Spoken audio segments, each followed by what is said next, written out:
Welcome to What's Your Story? Every week, I bring you a guest who's authentic and genuine. Today's no different. Today, you're going to hear some practical insights and information you could put to use today and get results. I mean that literally. Today, you'll be able to put them to use and make a change in your life, both professionally and personally. Today, we're dealing with one of life's little mysteries. It's called mindfulness. There are strange bedfellows out there. Hollywood and Harvard are talking about this. Papers are being written. TV shows are being put together. It's all a buzz. We're fortunate today to have an expert in this particular field, someone that really understands it, and for the last 2 decades has been training people in this technique to lower stress, to increase productivity, so companies and individuals can benefit.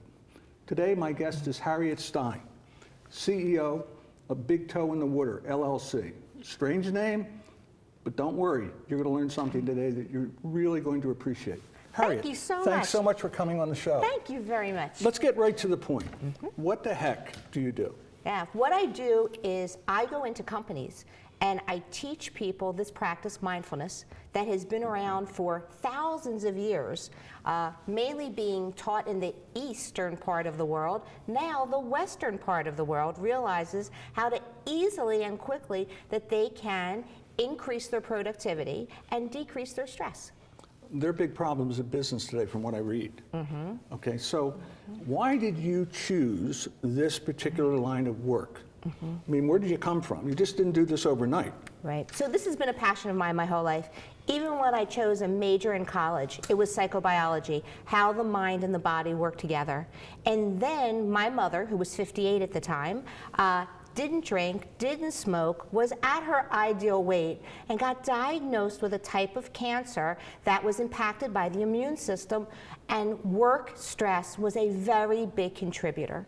And I thought, I've got to do something about this. I could not save her life, but I could then go into the workplaces and teach people how to decrease their stress and how to increase their health and productivity. So where were you working at the time? What specifically did you do? How did this all happen that you suddenly were in front of groups helping them become more mindful? Well, I was actually working at Johnson & Johnson as one of their global trainers in pharma, and I asked my manager, would they mind if I ran a little 30-minute class at lunchtime? And they were like, sure.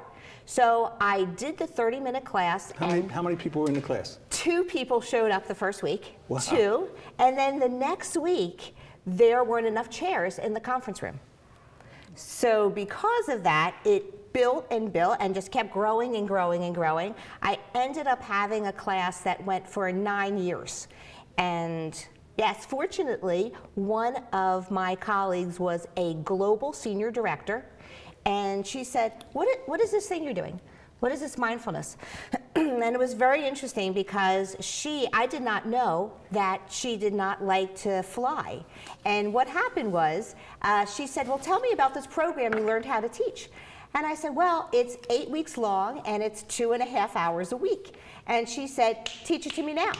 Because in the business world, and Johnson & Johnson or any company that's listening to me right now, it's the same thing. It is very busy. So she said, teach it to me now. And I did. And what happened was, in those few minutes that I taught her this practice, she then went back and she went on vacation the next day, and she texted me from the tarmac at LAX. And she said, I had no problem flying for the first time, and my family thought I was on drugs. And what was interesting was, because she was such an insightful leader herself, she saw the wisdom of this practice, and she said to me, you know what, I think this will be valuable for my team, for my employees. Could you come in and do an hour program? And that was the very first time that I taught within the workplace, because I had been teaching to the public. And from that 1 hour, it ended up, I taught over 70 different programs at Johnson & Johnson while I was there, over 5,000 of my colleagues. And that's when I realized a couple years ago that it was time now to do this full time for myself. Just for yourself? Or No, just to be able to do this full time, to go out there and now help with companies full time to make this the practice. Since when I was at J&J, I was always doing this on the side. So you mentioned that you went from 2 people in a class to a sellout, right? So what's been the receptivity now that you're out on your own from the organizations with whom you've worked? So companies love bringing me in because this is not something like if you want to get in shape for the summer where you have to go to the gym and spend hours and spend time every week. If you come in and I spend an hour with your team, I can very quickly and easily teach them a practice that they will, once again, it's a choice, it's up to them. If they pay attention, their lives will immediately be impacted. So give me an idea of what you might do with a group. Yeah, so here's a perfect example. Right now, I would say to you, notice what it feels like to be sitting. Notice the weight of your body sitting on the chair, evenly distributed. If you want to close your eyes, you can close your eyes, but you don't even need to close your eyes. Just bringing your attention to what it feels like to be sitting. So what changes will I experience if I do that? Right. So what happens is we spend the majority of our time in our head. And when you start noticing that, you realize that you're either thinking about something in the past that you can't change, right? Coulda, shoulda, woulda. That's it? Or you're worrying about something in the future that might never happen. Fear. Exactly. All right. That causes churn. That causes stress. When you come into this moment, right now, noticing what it feels like right now in your body, you realize that there isn't that stress because you're not making up any stories. You mean stories about what? All those stories about, oh, what if that happens, or why did I send that email, or how do I plan for this? So when you don't have that going back and forth between the past and the future, you realize right now in the present, you have space. You have space to just be able to pay attention, to relax, to focus. In my research on this for our show, they mentioned how things have really amped up in the last decade compared to where they might have been before, that employees are really suffering in the workplace. It's unbelievable. So right now, millennials within less than a year are going to make up 50% of the workforce in the United States. They are now seen as the most stressed generation in the history of our country. So they're saying that it costs between $450 and $550 billion. What was that? To cut $450 to $550 billion. With a B. Right, with a B. That's what it's costing companies for employees who are even disengaged.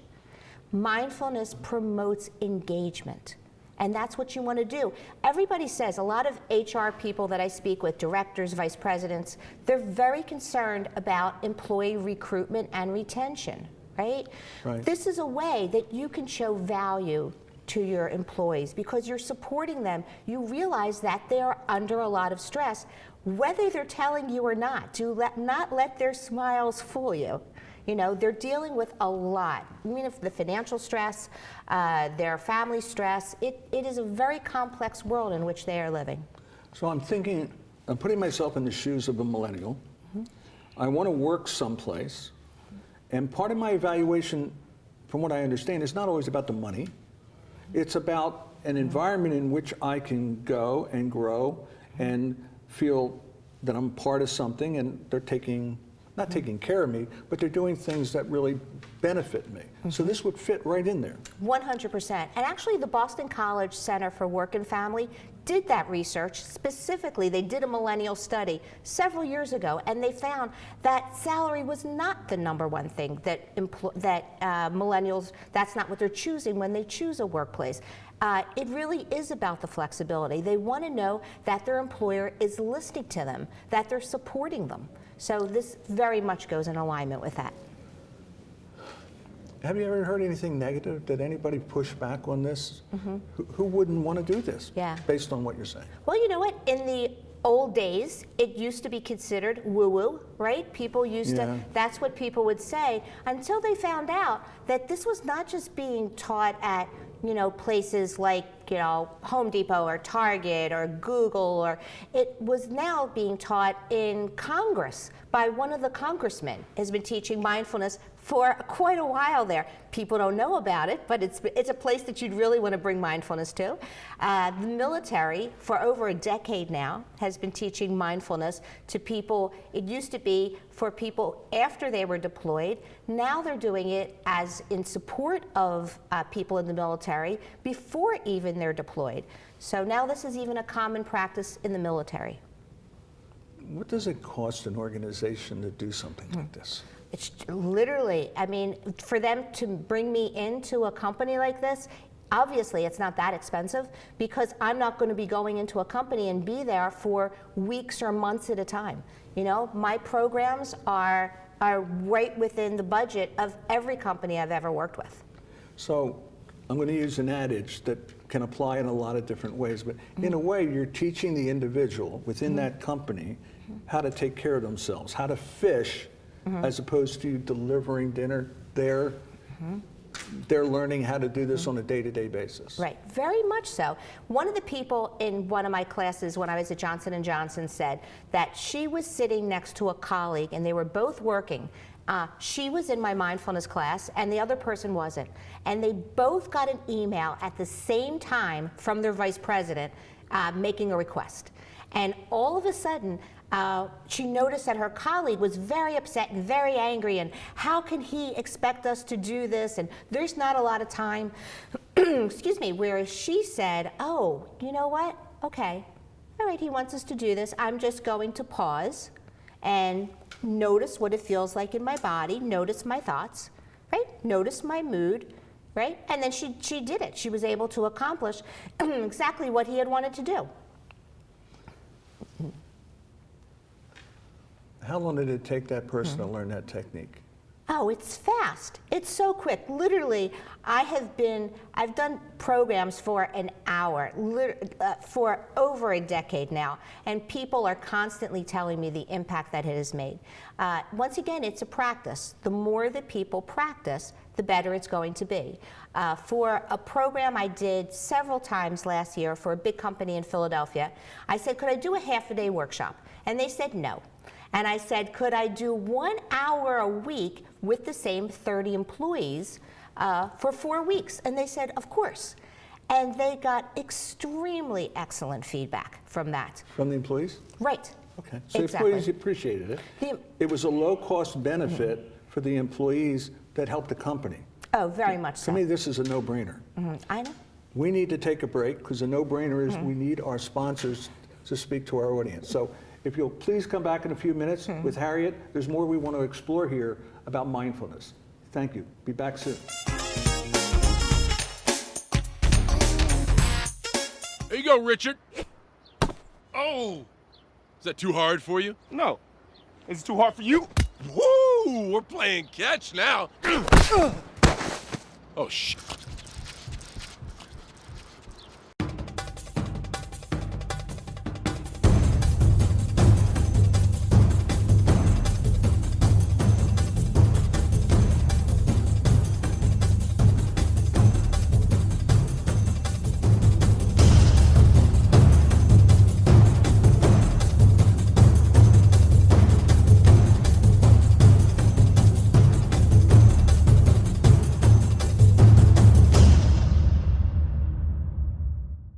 Why should you choose Rowan College at Gloucester County? Low cost, the #1 nursing program in all of New Jersey. More than 70 programs of study, including selective admissions. With record enrollment. A premier partnership with Rowan University. Transfer options with numerous universities. 4-year degree options on our campus. Rowan College at Gloucester County. Now you're thinking.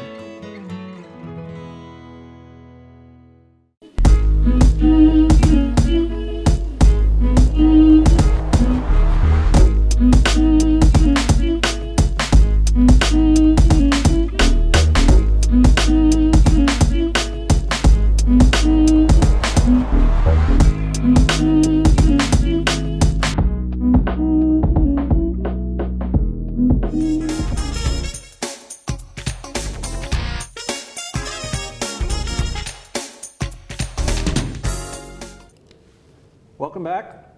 My guest today is Harriet Stein. She's an expert in the practice of mindfulness within corporations to help employees lower their stress and increase their productivity, and companies benefit because it helps them retain very, very key employees. So, when we left off, you were explaining some things to me, but you said that I had forgotten something. Yes, What was that? I didn't want to interrupt you because one of the things is, a lot of people make light of this. And it really, the little things, they truly matter. They are not so little. If you're driving down the street and you just hear a notification on your phone without even ringing, maybe just a notification, if you take your eyes off the road for even a moment, that can be the difference between not only the life and death of you, but for people around you that are driving. That's what I heard, yeah. So it is these little things that are critically important. I wrote a blog a few months ago, and I purposely sent it out on a Sunday night to say that if you are looking at your phone, okay, Google, Verizon, whoever, they're not going to notify you of the look of disappointment on your child's face, your partner's face, if you're doing this. I was teaching a program last year in New York City, and a woman told me that she was in the stands like this on her phone, and her son was playing soccer, and she would wave to him, and then she would look back at her phone, and he was 13. He came off the soccer field, ran into the stands, and took the phone out of her hands and said, "You are here for me, not the phone." And so I thought that was incredibly important because a lot of times, you hear adults are saying that their kids are on the phone too much, but I would like to ask people, are the adults on the phone a little bit too much? It's not just the children and the teenagers that are addicted to their phones. And I think addicted is the right word.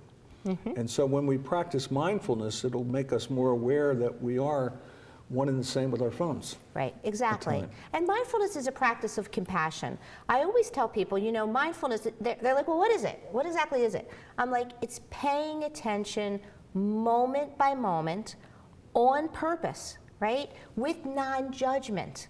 So this is a practice of compassion. So even as we're talking right now, if people are noticing, oh, well, I'm the type of person, I hear this all the time. People say, I can't shut down my mind. I'm not the type of person. And I'm like, no. This isn't about shutting down your mind. I've been a nurse now for over 30 years. Shutting down your mind, shutting down your brain, that you're no longer alive. Mindfulness is about paying attention to our thoughts. We're not shutting down anything. I want people to notice where their thoughts are. So I would think the opposite. It's not shutting it down, it's intensifying our attention in that moment so we know exactly what we're doing. That is extra credit. Oh. The fact that you just got that is extra credit. Because when we do a formal practice, and when I teach the informal practice, which is what we're doing right now, paying attention on purpose to the present moment, and the formal practice, which is sitting, eating, and walking. And what is so fascinating is what you just said, because a lot of people say, well, I'll fall asleep. And it's the opposite. When you are practicing mindfulness, some people joke you are falling awake because you are paying so much closer attention. Say that term again, falling away? You're falling awake. I'm going to start to use that. That's Right. interesting. And wouldn't every company want their employees to be awake and alert and present? Well, that brings me to my next question is, if I'm an employer, I usually make decisions based on the economic benefits it can bring to me. Right. If I'm going to invest $1, what am I going to get back? So what is the value have you seen or the research had about this? Right. So the return on investment is critical. So the biggest thing that I always say to companies, and for like a CEO, I would say, are you concerned about the cost of rising healthcare in your company for your employees? Of course I am. Right. So then why would you not want to do something that's going to decrease their healthcare costs? Well, it's non-traditional. Right. What you're doing is non-traditional. Because I've been doing it in companies for over a decade now, it has honestly become traditional to me. Yeah, but as an executive, I'm hearing it for the first time. So give me some numbers as to Right. the benefit. Right. So there's been over 3 decades of research, and over 2,500 scientific papers have been written about the impact of this practice and how it helps your health. So the World Health Organization has said that stress, it is now the #1 killer in the world. It is an epidemic. So heart disease, the #1 killer, right, of people, our hearts, right? This is stress. The impact of stress is huge. So, you know, why not do something to support your employees to help them be able to decrease their stress, be able to increase their mental clarity, help them manage the challenges they're dealing with. The world in which we live in, the challenges are never going to go away. The distractions are never going to go away. This is a way to help manage all that you're dealing with right now. And we are self-management, right? Exactly, exactly. I teach people how to pause. I don't have any tattoos, and I tell people because I would get bored easily. I would get one and then want it removed. If I had a tattoo, it would be of a pause button, because I teach people to pause, even if it's thousands of times a day, because when you pause, you can then say, where's my head at, right? Am I worrying about something from the past, or am I in a future that has yet to even happen? So to keep bringing themselves back again and again to this moment. You know, I played around with Google the other day, and I put in the terms mindfulness training. You may already know the answer to this. You know how many hits I got? I'm afraid to ask. 1.7. And the reason I was doing this... 1.7 million? Million. You're right. So the reason I'm saying this to you is there are a lot of people out there claiming to be mindful coaches and doing all this kind of thing. And so what, in your mind, what would you say to the people how you're different? What makes you stand out? I take that question so seriously, you have no idea, because I spent years learning how to teach this practice. You know, I did all my advanced teacher training at Jefferson University in Philadelphia. You know, it is incredibly important to know how to teach. You know, I was a global trainer at J&J for 12 years. You know, you need to know that if you're going to bring people to silence, this is the one thing that the research shows that people don't want to do. One person, actually, they did a scientific study where they chose between silence or giving themselves a mild electric shock. And one person shocked himself 190 times. Oh my goodness. So even though the Harvard Business Review says that solitude is a competitive advantage in business, I know that when I work into a company, you know, a lot of those people there are not going to want to be in silence. Once they experience it, everything changes. Harriet, we've come to the end of the show. And you provided some very valuable information to the audience. So I'm giving you an opportunity to look into the camera and to share whatever information you want with people, like how to get in touch with you or any other thing that you think would be helpful to. So time's yours. Okay.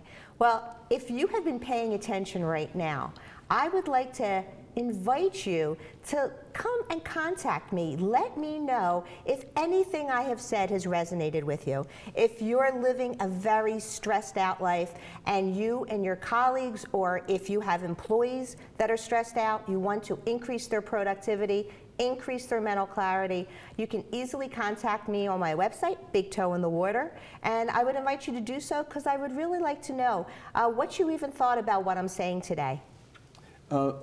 Are your social media connections on the website? Yes, right there on my website. Okay, so we'll do that. So first of all, I want to thank you for coming on.